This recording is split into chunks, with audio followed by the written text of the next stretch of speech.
Very quiet. Hey, Leon, down to your right. How's it going? How's fight week so far? Good. I've been here now for almost 2 weeks, so I've kind of got used to the Vegas time zones and just enjoying fight week for what it is, you know. Nice. And I guess, how's this one feel compared to the others? Any different considering who you're going against, the moment? Not really. I don't think it feels bigger than when I fought for the world title. I think that feels that was for me anyway. That was more pressure on me. You know, I think this one, I've solidified myself like for the confidence that I can achieve what I've achieved. You know, so going out there fighting a guy in Colby Covington, a guy that I don't really like. I think it makes it easier in training camp. It makes it easier to show up and compete. You know. How do you balance that, right? Because on one hand, you're going against a guy that's kind of got the pro wrestling thing going on, but he's also, you know, we talked to him a few minutes ago. He had all sorts of insults to hurl at you about being a quitter and asking us to ask you what your IQ was and all this stuff, and draped out in the Donald Trump suit. So how do you balance motivating yourself in a healthy way versus like playing into the pro wrestling game, so to speak? Easy, to be fair, because I think everyone knows he's playing like a character, right? And even him after like when he fought Usman, he's like, oh, I won't try and sell a fight, bro. You know what I mean? So it's like easier to take someone like that like as a joke, you know. And that's what I'm able to do. Just take it for what it is. He's a clown, and just treat him as such, you know.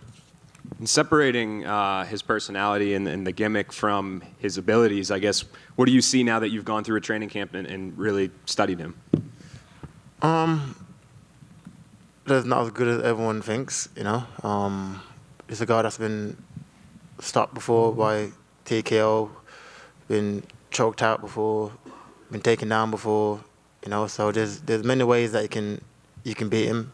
He's just a normal fighter that's more scrappy, basically. He's like Usman, more scrappy, basically, you know. And me and my team came up with a great game plan to neutralize everywhere where he's good at, and my aim is to go out there and take him out, you know. And I know when you when you last fought in March, you were kind of lukewarm about him being the next challenge for you. You said that, you know, that wasn't going to be the case. Now that it's here, do you still feel like he's really shouldn't be the guy on the other side? Like if it was a just system, or do you think he should be the guy? I mean, it's exactly. Belal right. certainly has a good case as well. Yeah, exactly. So I think no one in this room know why the fight for a title, but we're here now, and none of that matters. You know, like I said, all that matters now is Saturday night, going out there, taking him out. I am focused fully on that, and that's it. Whether he deserves it or not, it doesn't matter, because he's fighting anyway for the bout, and that's my aim.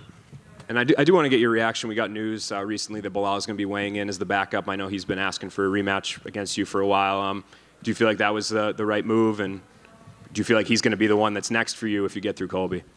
Yeah, maybe. But there's many guys that's been the backup for other cards and didn't end up fighting for the world title, you know. And let's say on Saturday night, one of the other guys do like a mad stand-up performance. Maybe UFC just skip Belal and put them in, you know. So who knows? But like I said, you got to fight them all anyway. So whoever comes first, it doesn't matter. Leon, you mentioned about Colby being a character and how in the past he said to Kamaru, like, oh, I was selling the fight and stuff like that. If he turns around to you and says, I was only joking about that, do you sort of go, I get it, it's a character? Or do you think, well, if you say those things, you're still saying those things, character or not? I don't know. I just don't think after we have a beer. Like, maybe in the octagon, as like athletes, like, oh yeah, like, good fight, but I wouldn't be like go to the club with him after. We're just two different guys, you know. I feel like even without fighting, we just wouldn't be friends anyway. You know, I think his mentality is different from my mentality. His way of thinking is different from my way of thinking, and that's it. You know, we're just two different human beings. And but he sells a fight. I get paid. We all get paid. So here's what it is.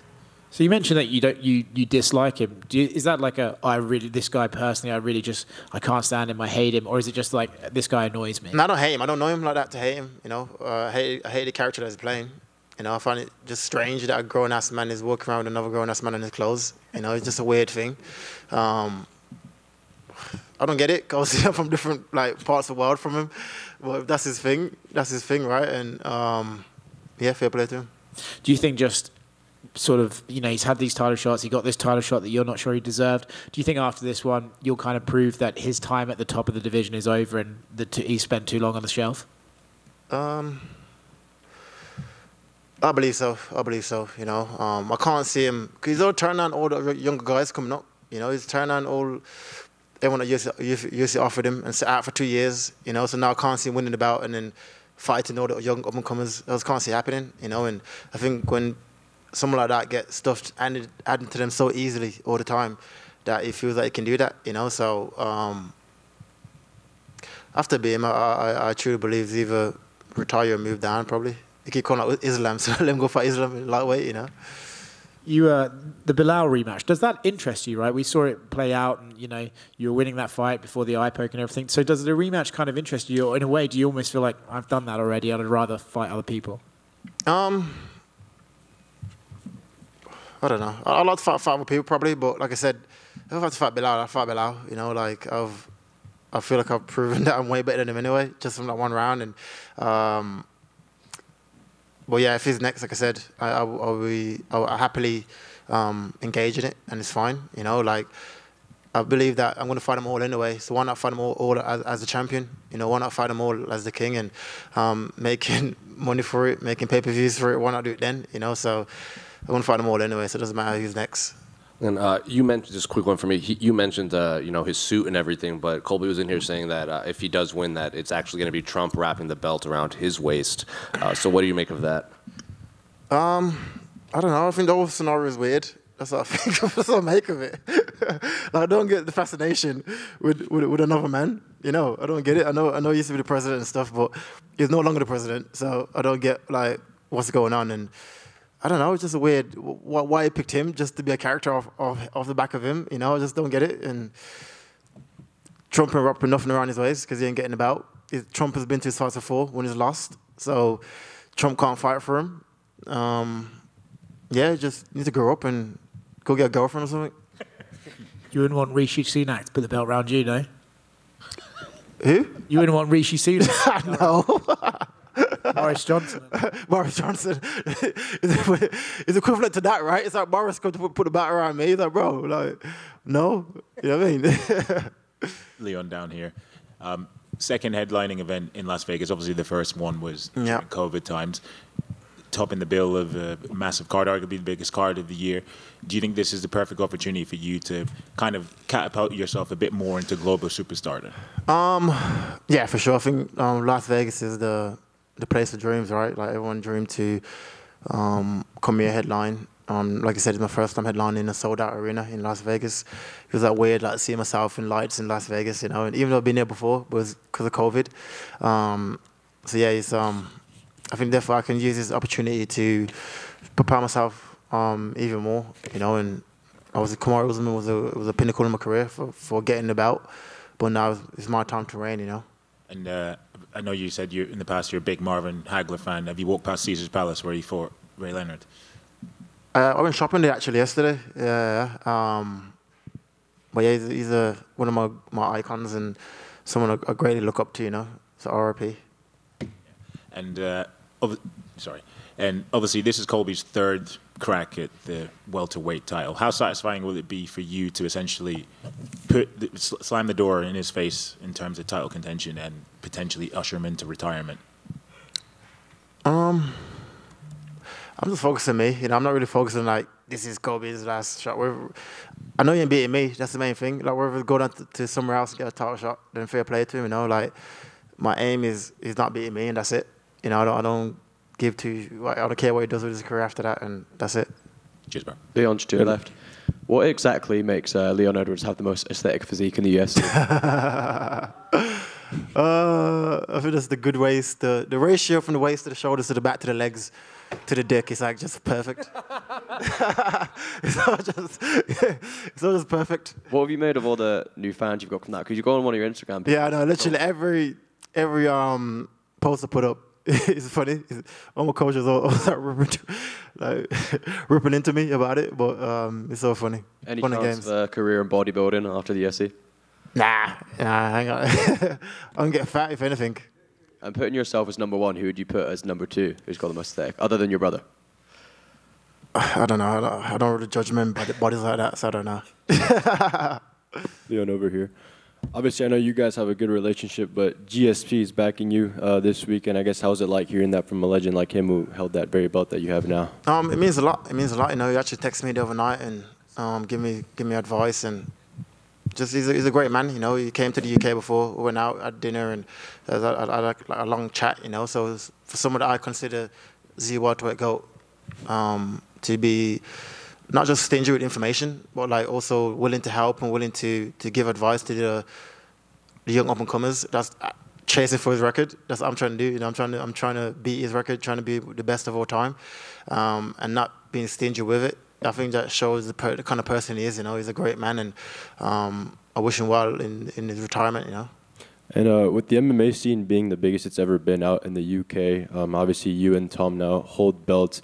Does a win here help your case of potentially taking part in a stadium event out there? Yeah, 100%, 100%. Like I said, having Tom now that went and took him out so quick, I think it only speaks volume to mixed martial arts in the UK, you know, and to have two champs at the same time, I think it's a perfect time to get a stadium show done. You know, I feel like we've definitely earned it over the years, and we definitely deserve it, you know. So, yeah, 100%.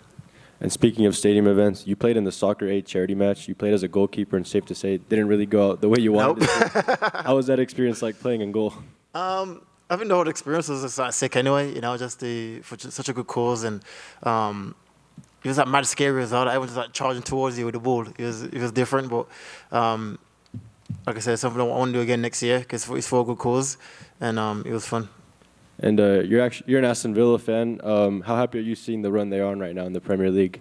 Nah, I'm chuffed, you know, because like I said, when I first came to the UK, I went straight to, I live in Aston, which is where Aston Villa is, and so to see how well they're doing, and they were like the underdogs, and now they're like reigning, just similar to my story, you know. So yeah, I'm happy for them for sure. Would that be where you want to fight at the Villa Park? Yeah, that was sick. If that could happen, that'd be sick. Yeah, definitely. Awesome. Thank you. Leon, we know that you won the title in an epic comeback fashion. You defended it, making a statement. Do you feel like that defense changed the conversation around you as a champion? Yeah, for sure. I think it definitely helped, you know. I think everyone was saying it was a fluke before when we knocked him out. So when we went out there and beat him convincingly in my hometown, I think that proves my case that I am as good as what you think I am. And so yeah, but I feel like this performance I'm going to put on Saturday night, I think that's going to be my standout performance, you know, and that's going to open the eyes to just the confirmation of just how good I am, you know. And was it a breath of fresh air this camp, not having to think about Kamaru Usman after back-to-back camps with him on your mind? Yeah, 100%. I feel like it. Even though I grew in the camps that I've had with Kamaru, it's good to have like a fresh new opponent, similar stylistically kind of fight, but a totally different person that you got to focus on and break down, and so it's perfect.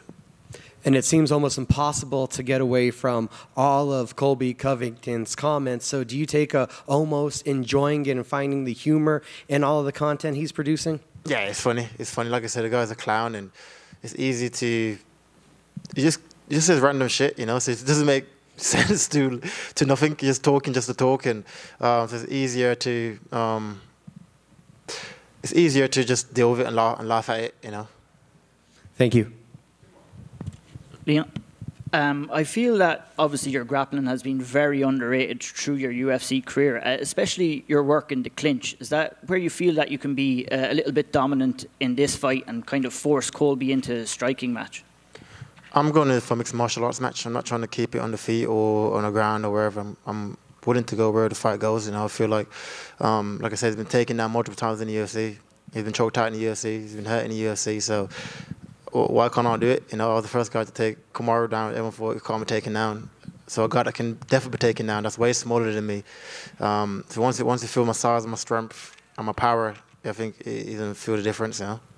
Yep, you said that you wanted to retire Colby ahead of this fight. We've not really seen you get that dark and talk about your opponents like that before. What kind of drew out those comments? Do you just want to retire him? I didn't think I said that. I think someone asked me, would he retire after the fight? I was like, maybe, you know, because I said I can't see him fighting the younger guys that's coming up. Because he turned them all down already, you know, and sat out for 2 years just not to fight them. So I can't now see him winning the bout and being a very active champion and fighting all the younger guys that's trying to come up and take his bout, you know. So, so if he does lose, I think he either walks away or move down to another weight class, you know. Last one for me. Out of the 2 welterweight fights that you share on the card, who do you think is standing out as your biggest opponent moving forward? We'll see Saturday night. We'll see Saturday night. Like, who knows? You know, like you might say a name today, then Saturday night to get panned out. You're like, oh, but you're no longer in the running. You know, and so let's see Saturday night. You stand out, and we'll go from there. Thank you. Leon, one question over here. Got a lot of big personalities at the press conference tomorrow. 5 of the guys on stage all ultimately want to fight you. Mentally, how do you prepare to deal with all that in front of everybody? It's good because my last fight I was a headline, you know, so I had to like sell the card. I was in my hometown. There was a lot of pressure on me, you know. So now I can sit back, let them all bicker and talk shit and go out there and perform Saturday night, you know. So I feel like it'd be an easier press conference for me because Colby chatting shit. Who else? Paddy talks. Ian talks. They all talk, you know. So I just chill, enjoy my time, and bounce. Thank you.